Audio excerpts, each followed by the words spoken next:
ഇത് മറിയം ഇബ്രാഹിം, ഹുദ food products private ലിമിറ്റഡിൻ്റെ ഉടമ. വീട്ടിൽ തന്നെ നിർമ്മിച്ച തേങ്ങാ പേസ്റ്റ് വിറ്റുകൊണ്ടായിരുന്നു ഈ ഒരു ബിസിനസ് തുടങ്ങിയത്.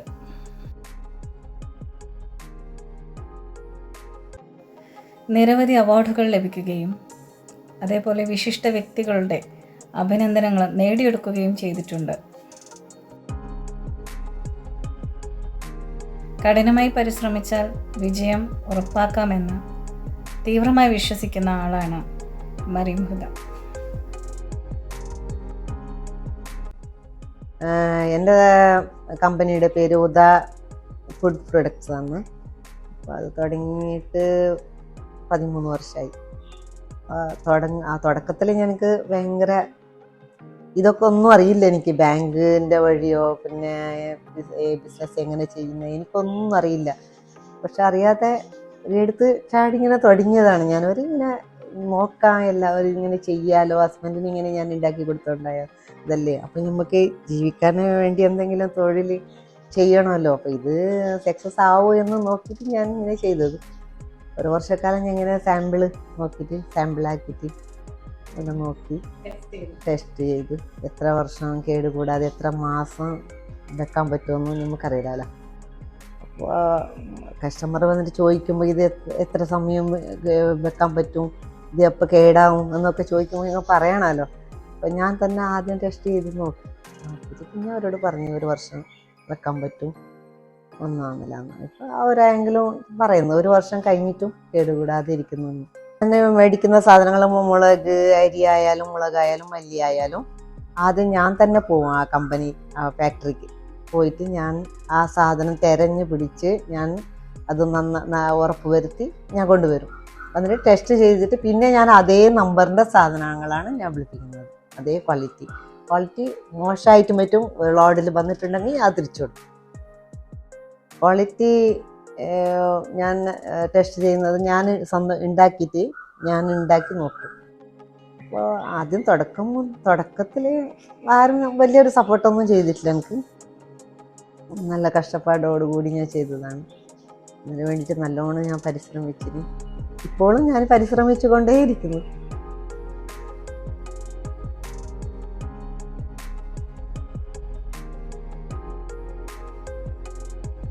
ഞാൻ സംരംഭം തുടങ്ങിയിട്ട് 2009 തുടങ്ങിയത്.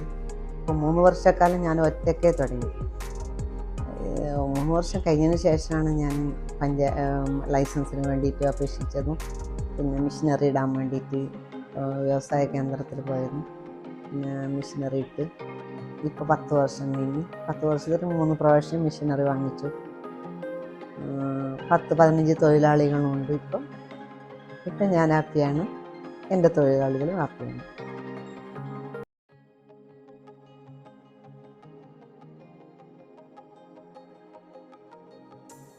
രജിസ്ട്രേഷനുമായി ചെയ്യുന്ന കാര്യങ്ങൾ ഞാൻ ആദ്യം ഈ 3 വർഷക്കാലം ഞാൻ ഒന്നും ചെയ്തിട്ടില്ല. 3 വർഷം കഴിഞ്ഞതിന് ശേഷം എനിക്ക് മെഷീനറി വേണ്ടത് കൊണ്ട് എനിക്ക് പൊടിക്കാൻ ബുദ്ധിമുട്ടാണ്. മറ്റുള്ള സ്ഥാപനത്തിലേക്ക് കൊണ്ടുപോയിട്ട് പൊടിച്ച് കൊണ്ടുവരുമ്പോൾ എനിക്ക് ഭയങ്കര നഷ്ടം വരുന്നു, ലാഭമൊന്നും കിട്ടുന്നില്ല. അപ്പോൾ അതുകൊണ്ട് എനിക്ക് മെഷീനറി വേണമെന്ന് തോന്നിയപ്പോൾ ഞാൻ എൻ്റെ ഒരു പഞ്ചായത്തിൽ, നമ്മുടെ മംഗൽപ്പാടി പഞ്ചായത്തിൽ ഒരു അനീഫ് എന്ന് പറയുന്ന ഒരാളുണ്ട്. അത് എൻ്റെ ബ്രദറാണ്, എൻ്റെ കൊച്ചച്ഛൻ്റെ മോനാണ്. അപ്പോൾ ഓനോട് ഞാൻ കാര്യം പറഞ്ഞു, ഇങ്ങനെ എനിക്കൊരു മെഷീനറി വേണമല്ലോ, പിന്നെ എനിക്ക് ഭയങ്കര ബുദ്ധിമുട്ടുണ്ട്, ഞാൻ എന്ത് ചെയ്യണം? അപ്പോൾ ഓന് പറഞ്ഞ് നീ നേരെ വ്യവസായ കേന്ദ്രം, കാസർഗോഡ് വിദ്യാനഗറിൽ നേരെ വ്യവസായ കേന്ദ്രം എന്ന് എഴുതിയിട്ടുണ്ട്, അവിടെയൊക്കെ പോകുന്നു. അങ്ങനെ ഞാൻ തന്നെ ബസ് ഇറങ്ങി കാസർഗോഡ്, അവിടെ നിന്ന് റിക്ഷ പിടിച്ച് ആ സ്ഥാപനത്തിലേക്ക് പോയിട്ട് ഓരോടും ഞാൻ പറഞ്ഞു. അപ്പോൾ എനിക്ക് വിസിറ്റിംഗ് കാർഡെല്ലാം ഞാൻ അടിച്ചിട്ടുണ്ടായി. എൻ്റെ സാധനത്തിൻ്റെ ഇങ്ങനെ കോക്കനട്ട് പേസ്റ്റ് ഇങ്ങനെയെല്ലാം കൊടുക്കുന്നുണ്ട്. അങ്ങനെ ഈ കാർഡ് കാണിച്ചിട്ട് ഞാൻ പറഞ്ഞു, ഞാൻ 3 വർഷമായി ഇങ്ങനെ ചെയ്യുന്നുണ്ട്, പിന്നെ എനിക്ക് മെഷീനറി ഒന്നുമില്ല. അപ്പോൾ കെട്ടിടമുണ്ട്, മെഷീനറി ഇല്ല, എനിക്കൊരു മെഷീനറി വേണോ, അതിനെന്ത് ചെയ്യണം? നിങ്ങളൊരു ബാങ്കുമായിട്ട് ബന്ധപ്പെടണോ, നിങ്ങൾക്ക് ബാങ്കുണ്ടോ? അത് എനിക്ക് ബാങ്കൊന്നുമില്ല, എനിക്ക് പാസ്ബുക്കില്ല, ബാങ്കുമില്ല എന്ന് പറഞ്ഞ് നിങ്ങൾ ബാങ്കിൽ പോയിട്ട് ബാങ്കിൽ അന്വേഷിച്ചിട്ട് നിങ്ങൾക്ക് ലോണ് തരുന്നെങ്കിൽ ഏത് ബാങ്ക് തരുന്നതെന്ന് അന്വേഷിക്കണം. ഞാൻ ഞാൻ പറഞ്ഞു ലോണോ, എനിക്കറിയില്ല ലോൺ എന്ന് പറഞ്ഞാൽ എന്തെന്ന്. ലോണോ അതെന്ത് എനിക്കറിയില്ല എന്ന് ഞാൻ പറഞ്ഞു. ബാങ്കിൽ ഇങ്ങനെയൊക്കെ കിട്ടുന്നുണ്ടോ എനിക്കറിയില്ല. അപ്പോൾ അവർക്ക് കാര്യം മനസ്സിലായി ഇവർക്കൊന്നും അറിയില്ല. അങ്ങനെ അവർ പറഞ്ഞ് വിദ്യാനഗറിൽ ഒരു കാനറ ബാങ്ക് ഉണ്ട്, നിങ്ങൾ അടുത്ത് പോയി പിന്നെ ഒന്നും പറയണ്ട, നിങ്ങൾ പോയിട്ട് എത്തുമ്പോൾ ഞങ്ങൾ ഫോൺ വിളിക്കാം അവർക്ക്. അങ്ങനെ ഞാൻ പോയി ബോർഡ് തപ്പി തടഞ്ഞുകൊണ്ട് പോയി എവിടെയാണ്. അങ്ങനെ പോയി കാനറ ബാങ്കിൽ കയറിയിട്ടാകുമ്പോൾ മാനേജർ എന്തുമാന്ന് ചോദിച്ച് ഇരിക്കാൻ പറഞ്ഞ്. അങ്ങനെ നമുക്ക് ടേബിളിലുള്ള റിങ് അടിച്ച് പോകണ്ട. ഒരു ഫോൺ എടുത്തിട്ട് ഒരു ഉമ്മ വന്നിട്ടുണ്ടെന്ന് പറയുന്നത്. എന്നോട് ചോദിക്കുന്നത് എന്താ പേര് എന്ന് അറിയാം. അപ്പോൾ അവർ പറഞ്ഞ് വന്നിട്ടുണ്ട്, അപ്പോൾ അവർക്ക് വേണ്ടുന്നത് ചെയ്യണമെന്ന് അവിടുന്ന് പറയുന്നു. അപ്പോൾ അവർ പറഞ്ഞ് ശരി ഞങ്ങൾ ചെയ്തോളാം. ഞാൻ ഈ വിസിറ്റിംഗ് കാർഡെല്ലാം കാണിച്ച് ഞാൻ 3 വർഷമായി ഇങ്ങനെ തുടങ്ങിയിട്ട്. അപ്പോൾ 2 സ്റ്റാഫുണ്ട് എനിക്ക്. പിന്നെ എനിക്ക് അപ്പോൾ 2 സ്റ്റാഫുണ്ട്. അതുകൊണ്ട് എനിക്കൊരു മെഷീനറി എല്ലാം വാങ്ങണം.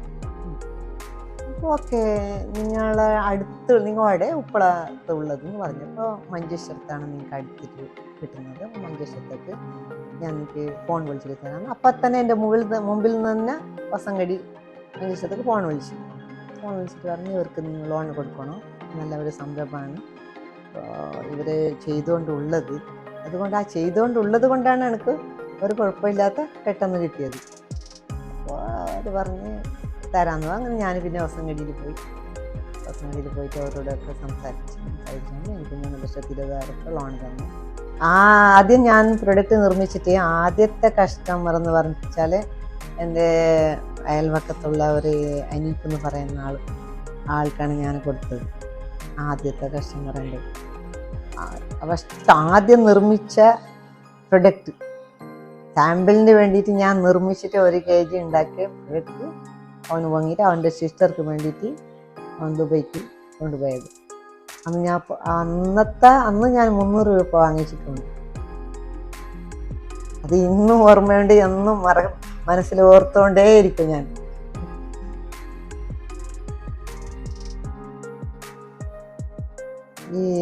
ഇപ്പോൾ പൊതുവെ ഒരു അഭിപ്രായമുണ്ട് ലോണ് തരുന്നില്ല എന്ന്. അപ്പോൾ ലോണ് അവരും മനുഷ്യരല്ലേ, അവർക്കും ഭയങ്കര പേടിയുണ്ടാവും. ലോൺ കൊടുത്തിട്ട് ഇപ്പോൾ അടക്കാൻ പറ്റിയില്ലെങ്കിൽ ഓരോ ജോലി തന്നെ പോവും. ബാങ്കിലുള്ള ജോലി തന്നെ അവർ നഷ്ടപ്പെടും.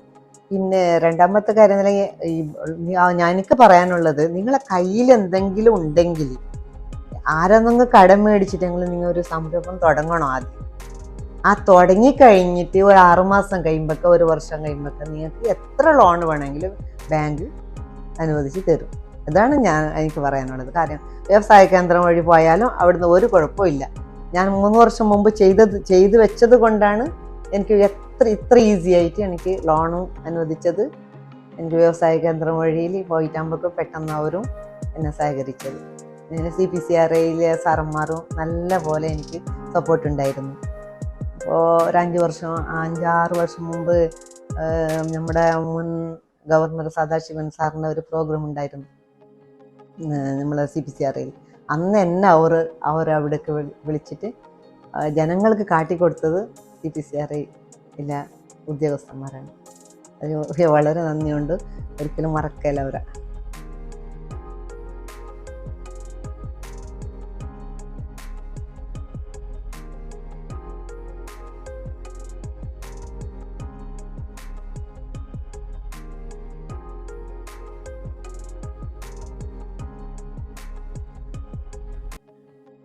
എൻ്റെ പാപ്പ അറബി സിദ്ദീഖ് സേഖ് എന്നാണ് അറിയപ്പെടുന്നത്. മള്ളങ്കേലി ബന്തിയോട് സ്വദേശം. ഞങ്ങൾ 3 കുട്ടികളാണ്. എൻ്റെ പാപ്പക്ക് 4 ഹോട്ടലുണ്ടായിരുന്നു, 4 ഷോപ്പുണ്ടായിരുന്നു, ടയർ കമ്പനി ഉണ്ടായിരുന്നു. വലിയൊരു ബിസിനസ്മാനായിരുന്നു എൻ്റെ പാപ്പ. എനിക്ക് നല്ല അഭിമാനമുണ്ട് എനിക്ക്. പിന്നെ ബാപ്പക്കൊരു ബാങ്ക് ബാലൻസോ ഒരു ബാങ്ക് എന്തെന്ന് പോലും ബാപ്പക്കറിയില്ല. ഒരു പാസ്ബുക്ക് പോലും ബാപ്പക്ക് മരണം വരെയില്ലായിരുന്നു. ഇപ്പം മരിച്ചിട്ട് 15 വർഷം. അനിയന്മാരെല്ലാം 5 അനിയന്മാരുണ്ടായിരുന്നു. അവരുടെ ഇന്നും ആ ഹോട്ടലൊക്കെ ഉണ്ട്. ന്യൂ കസ്ബ, ബേബി കസ്ബ, പിന്നെ കസ്ബ. കുർലയിൽ പോയവർക്ക് എല്ലാവർക്കും അറിയാം. പിന്നെ എൻ്റെ നേരെ അനിയത്തി സക്കീന എന്ന പേര്. ഒരാണും ഒരു പെണ്ണും 2 മക്കളാണ് അവർക്ക്. പിന്നെ അതിൻ്റെ താഴെയുള്ളവൾ സൈനബി, അവൾക്ക് 2 മക്കളാണ്, ഒരാണും ഒരു പെണ്ണും. അവർ പല സന്തുഷ്ട കുടുംബമായിട്ട് കഴിയുന്നുണ്ട്. എൻ്റെ ഉമ്മയുണ്ട്, ഉമ്മ ജീവിച്ചിരിക്കുന്നുണ്ട്. ഇതെൻ്റെ കൊച്ചുമോനാണ്, മൂത്ത മോൻ്റെ മോൻ ഇബ്രാഹിം ജഹാൻ. എൻ്റെ ഹസ്ബൻഡ് മുമ്പ് എനിക്ക് കല്യാണം കഴിയുമ്പോൾ തന്നെ എൻ്റെ ഹസ്ബൻഡ് മാസത്തെ ഉമ്മാനാണ്. അങ്ങനെ 20 വർഷം ഉമ്മാനിൽ തന്നെ ഉണ്ടായിരുന്നു. പിന്നെ നാട്ടിൽ വന്നിട്ട് 10 വർഷം ഇവിടെ മാംഗ്ലൂർ ഒരു ഐലൻഡ് ഹോസ്പിറ്റലിൽ ക്യാൻറ്റീന് നടത്തിയിട്ടുണ്ടായി. പിന്നെ മിഡ്ലൻഡ് വാട്ടിൽ നടത്തിയിട്ടുണ്ടായി 5 വർഷം 6 വർഷം. അപ്പോഴാണ് ഞാൻ ഈ സംരംഭം, ഈ തേങ്ങ പേസ്റ്റ് ഉണ്ടാക്കിയിട്ട് എൻ്റെ ഹസ്ബൻഡിന് ഞാൻ ഹോട്ടലിലേക്ക് കൊടുത്തുണ്ടായി. അപ്പോൾ ഞാൻ ഹസ്ബൻഡിൻ്റെ കയ്യിൽ നിന്ന് പൈസ വാങ്ങിക്കൊണ്ടായി. ഇനി നമുക്ക് ഉപ്പള ബസ് സ്റ്റാൻഡിന് സമീപം സ്ഥിതി ചെയ്യുന്ന ഇവരുടെ ഷോപ്പിലേക്ക് കിടക്കാം. വളരെ ഭംഗിയായിട്ട് സെറ്റ് ചെയ്തിരിക്കുന്ന ഒരു കടയാണത്. ചില്ലുകുപ്പികളിലാണ് പ്രോഡക്റ്റുകൾ നിറച്ചിരിക്കുന്നത്, മസാല പൊടികളൊക്കെ നിറച്ചിരിക്കുന്നത്. ഓരോ തരം മസാലയ്ക്കും കൃത്യമായി ലേബൽ ചെയ്തിട്ട് ഒട്ടിച്ചിട്ടുണ്ട്. അതുകൊണ്ട് ഇവിടെ വരുന്നവർക്ക് എന്താണ് ഒരു കുപ്പിയിൽ നിറച്ചിരിക്കുന്ന മസാല എന്ന് കണ്ടും അതുപോലെ ലേബലിൽ വായിച്ചിട്ടും മനസ്സിലാക്കാം. അതേപോലെ തന്നെ PTM മുതലായ ആധുനിക ധനവിനിയോഗ സംവിധാനങ്ങളും ഇവിടെ നിലവിലുണ്ട്.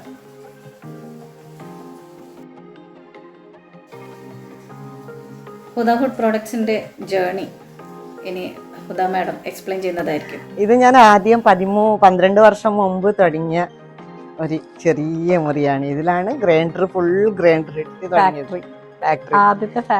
ഇപ്പൊ അത് കാർ ഷെഡ്, കാർ ഷെഡായി. അത് ഇവിടെയാണ് ഇത് ഞാൻ തുടങ്ങിയത് ആദ്യമായിട്ട്. പിന്നെ ഇതിലാണ് മെഷീനറി, പിന്നെ ഇവിടെ ഈ ഗ്രൈൻഡർ, ഇതൊക്കെ ഇട്ട് തുടങ്ങി. ഇത് 2017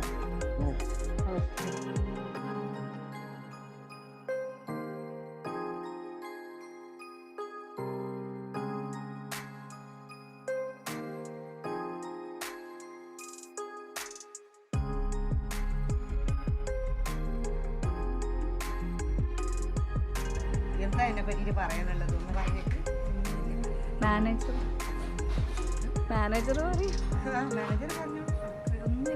മാനേജറിന്റെ പേരെന്താ? ഇവിടെ തന്നെ താമസം? ഇവിടെ എത്രയായി? എത്ര കൊല്ലായി?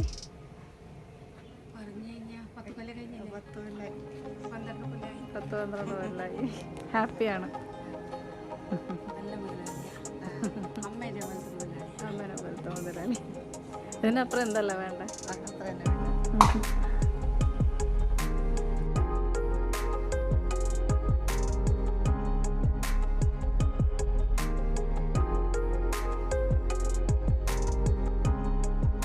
സംരംഭം തുടങ്ങാനുള്ള കാരണം എന്ന് പറഞ്ഞാല് ഹസ്ബൻഡ് മുമ്പ് ഗൾഫിലായിരുന്നു. പിന്നെ നാട്ടിൽ വന്ന്, പിന്നെ നാട്ടിലാകുമ്പോഴൊക്കെ പിന്നെ എന്തായെങ്കിലും പ്രവാസികളോട് ഞാൻ ഒരു വസിയത്ത് പറഞ്ഞതങ്ങനെ, എന്തായെങ്കിലും നാട്ടിൽ വന്നിട്ട് ഒരു സംരംഭം തുടങ്ങിയിട്ട് സന്തോഷത്തോടെ ജീവിക്കണമെന്ന്. അപ്പോൾ അതിൻ്റെ ചില ബുദ്ധിമുട്ടുകൾ എനിക്ക് വന്നു. പിന്നെ എൻ്റെ 2 കുട്ടികൾ പഠിക്കുന്ന സമയം, ഡിഗ്രിക്ക് പഠിക്കുന്ന മാംഗ്ലൂർ, അവർക്ക് ബസ്സിൻ്റെ ചിലവിന് തന്നെ 100 രൂപ വേണം 2 പേർക്ക്. പോകാനും വൈകുന്നേരം വരാൻ. പിന്നെ ഭക്ഷണത്തിനൊന്നും കൊടുക്കലില്ല, ഭക്ഷണം വന്നിട്ട് കഴിക്കുന്നത് അതല്ല. അങ്ങനെ എനിക്ക് വിഷമം തട്ടിയതുപോലെ എൻ്റെ മക്കൾക്കും വിഷമം തട്ടാൻ പാടില്ല. എൻ്റെ മക്കളെ ജീവിതത്തിലേക്ക് വരുന്ന പെൺകുട്ടികളുണ്ടല്ലേ, അവർക്കും ബുദ്ധിമുട്ടോ വിഷമോ ഒന്നും തട്ടാൻ പാടില്ല എന്ന് പറഞ്ഞിട്ടാണ് ഞാൻ ഈ സംരംഭം തുടങ്ങിയത്. വേറെ ഒന്നിനല്ല. ഏറ്റവും പ്രധാനപ്പെട്ട ഘടകം എന്ന് വെച്ചാൽ, എനിക്ക് മുമ്പൊരു 2 വീലർ പോലും എനിക്ക് സ്വന്തമായിട്ടില്ലായിരുന്നു. എൻ്റെ ഹസ്ബൻഡുണ്ടായിരുന്നു, എനിക്ക് സ്വന്തം എന്ന് പറയാൻ ഒരു 2 വീലർ പോലും ഇല്ലായിരുന്നു. ഇപ്പോൾ 4 വീലർ 2 ഉണ്ട്, 2 വണ്ടിയുണ്ട് എനിക്ക്. പിന്നെ ഒരു 2 വീലറും ഉണ്ട്. പിന്നെ അതിനേക്കാൾ ഏറ്റവും എനിക്ക് സന്തോഷം നിറഞ്ഞത് എനിക്ക് 10-16 സെന്റ് സ്ഥലവും ഞാനൊരു കെട്ടിടവും മേടിച്ചത്. അത് ഞാൻ എൻ്റെ പേരിൽ ഈ ബിസിനസ്സിൽ സ്വന്തമായിട്ട് മേടിച്ചു. ഏതൊക്കെ കാറുകളാണ് ഉള്ളത്? എനിക്ക് ഇപ്പോൾ മറ്റേ ഈക്കോ ഒന്ന് ഒരെണ്ണം.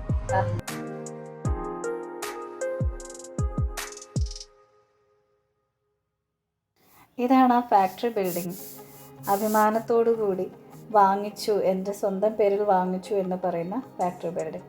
അതിൻ്റെ അകത്തെ വശത്തേക്കൊന്ന് നമുക്ക് പോകാം.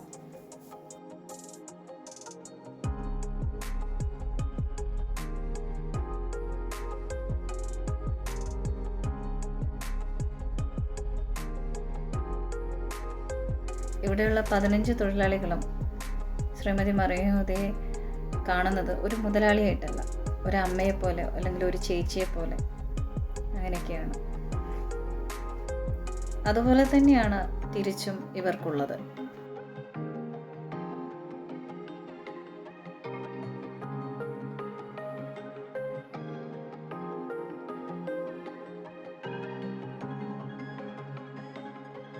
സംരംഭം ചെയ്യുമ്പോൾ ഇപ്പൊ ഞാൻ നിങ്ങൾ ചോദിക്കുന്നത് ആരെങ്കിലും നിങ്ങളെ വഞ്ചിച്ചോ ചതിച്ചോ എന്ന്. പക്ഷെ നമ്മള് ഈ ഒരു വ്യവസായത്തിൽ മാത്രമല്ല, ബിസിനസ്സിൽ മാത്രമല്ല, ഏത് കാര്യത്തിലായാലും തോറ്റാലും ജയിച്ചാലും നമ്മൾ തന്നെ കാരണം. അത് മനസ്സിലായോ? അത് നമ്മൾ തന്നെ കാരണോ, ജയിച്ചാലും നമ്മൾ തന്നെ കാരണമാണോ, തോറ്റാലും നമ്മൾ തന്നെ കാരണം. മറ്റുള്ളവരെ പഴിച്ചിട്ട് ഒരു കാര്യമില്ല.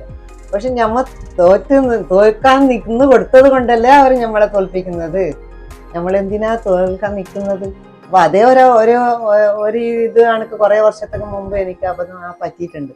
പക്ഷെ അത് ഞാൻ പറഞ്ഞത് ആദ്യം തന്നെ, അറിവ് മാത്രം പോരാ, തിരിച്ചറിവ് വേണം. അപ്പൊ പെട്ടെന്ന് ഞാൻ അവരെ തിരിച്ചറിഞ്ഞത് കൊണ്ടാണ് ഞാൻ ഇന്ന് മുന്നോട്ട് പോയി രക്ഷപ്പെട്ടത്. ഞാനിന്ന് പഞ്ചായത്തിൽ പോയിരുന്നു. അപ്പോൾ എന്നോട് കിഷോർ സാർ എന്നിട്ട് 17ാം വാർഡിലെ ഒരു മെമ്പർ ഉണ്ടായി. അപ്പോൾ ഓരോ ഇങ്ങനെ തമാശ രൂപത്തിൽ ഇങ്ങനെ ചെയ്തു, നിങ്ങൾ സീക്രട്ട് എന്ത് മുന്നോട്ട് കുതിക്കാനുള്ള? ഞാൻ പറഞ്ഞു, ഒന്ന് ആത്മാർത്ഥത, ഒന്ന് സത്യസന്ധത, ഒന്ന് അറിവ് മാത്രം പോരാ, തിരിച്ചറിവ്. വിദ്യാഭ്യാസം എത്ര കുറഞ്ഞാലും തരക്കേടില്ല. ഇതൊക്കെ ഉണ്ടെങ്കിൽ എന്ത് സീക്രട്ടും വേണ്ട, ഉടനെ കുതിച്ചു വരാൻ പറ്റും. അപ്പോൾ നമ്മ മറ്റുള്ളവരെ വഴി പറഞ്ഞിട്ട് കാര്യമില്ല. ജയിക്കുന്നതും തോൽക്കുന്നതും നമ്മൾ തന്നെയാണ്. നമ്മളെ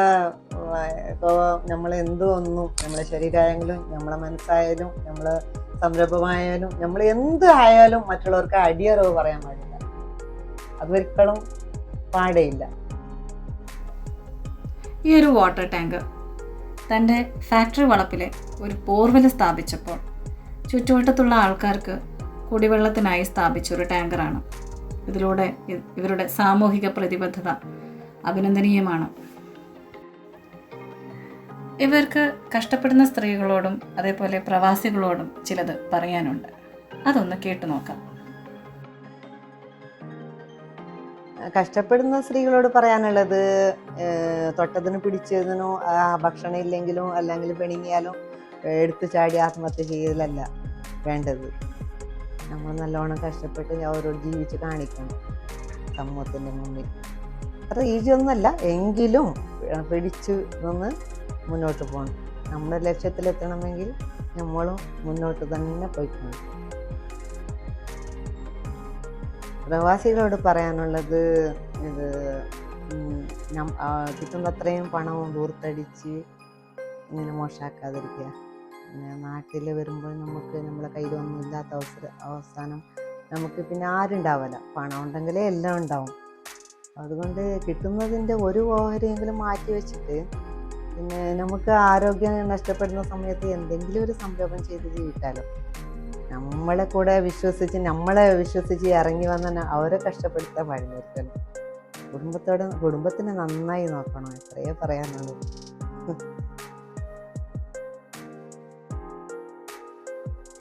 ഇവിടെ അവസാനിക്കുന്നില്ല ശ്രീമതി മറിയം ഹുദയുടെ യാത്ര.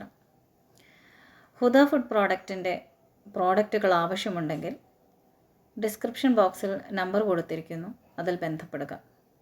ഐ ടോക്കിൻ്റെ ഈ ഒരു എപ്പിസോഡ്